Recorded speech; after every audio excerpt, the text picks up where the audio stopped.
Hello viewers, good morning. আজকে এই ভিডিওতে আমি আপনাদেরকে দেখাচ্ছি যে টেকনোলজি কোন লেভেলে চলে গেছে, কোন অ্যাডভান্স লেভেলে পৌঁছে গেছে। শুধু আপনারা এই নিউজ আর্টিকেলগুলো দেখুন একবার।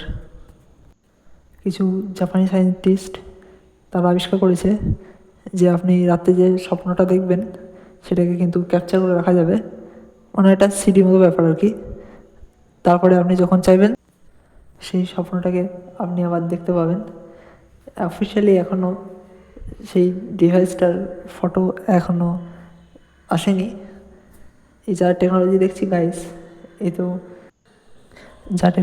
গাইস, মোবাইলে বা টিভিতে দেখা এবার স্ক্রিনের ওপারে তাদের যে পারফিউম লাগাবে সে পারফিউমের গন্ধও কিন্তু আমরা শুনতে পাবো।